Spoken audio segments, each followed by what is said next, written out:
Serie B-Win, tutti i colori della passione.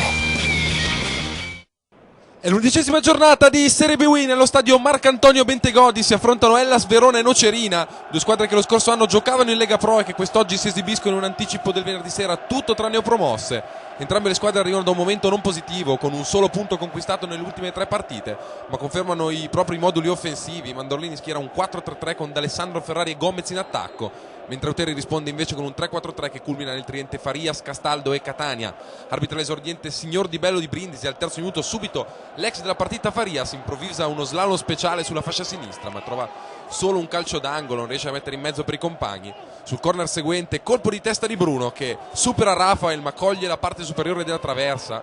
Una delle migliori squadre su paglia inattiva i campani in questo campionato, già 6 reti prima di quest'oggi. Al 22esimo poi ci prova Catania che combina con Castaldo, la palla gli torna dopo 1-2 ma la sua conclusione dà lavoro solo ai raccattapalle e non a Rafael. Al 28esimo punizione dalla destra per il Verona, irrompe Abate ma l'arbitro annulla il gol correttamente, come possiamo vedere dal replay, per fuorigioco del terzino veronese. Al 35esimo ci prova ancora la Nocerina con Castaldo, botta da lontano, blocca però in sicurezza in tuffo Rafael.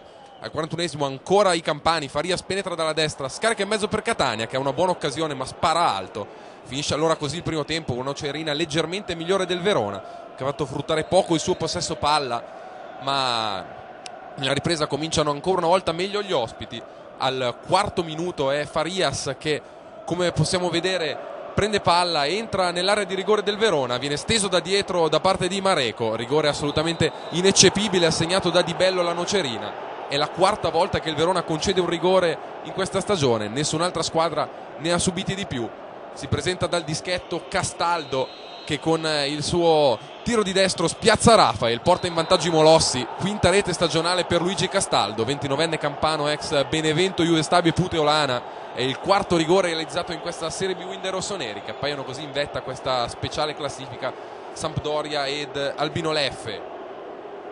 Al 55esimo c'è questa punizione per il Verona, la conclusione di Alfredson è ribattuta, lo stesso islandese poi innesca Ferrari che viene messo giù in area, tutto il Verona invoca il rigore ma Di Bello lascia correre. Sul proseguo dell'azione poi potremo vedere un altro motivo di protesta del Verona, mentre qui c'è il replay del contatto con Ferrari. Vediamo il cross con Ferrari che viene fermato per fuorigioco davanti al portiere, ma in questo caso, come potremo vedere ancora una volta dal rallenti, era tenuto in gioco da De Liguori, l'attaccante della squadra di Mandorlini.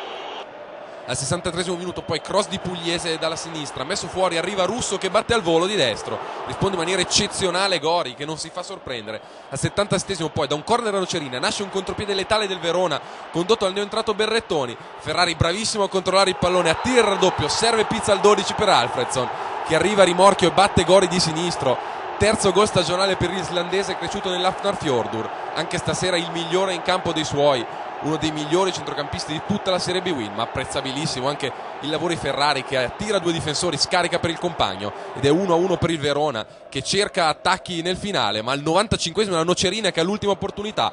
Marsilici però su punizione, para però bene Rafael e finisce quindi 1-1 la partita. E possiamo dire che è un risultato giusto per quanto visto in campo. Entrambe le squadre rimandano l'appuntamento con la vittoria, ma riescono nel frattempo a smuovere la classifica e fanno un piccolo passo lontano dalla zona retrocessione.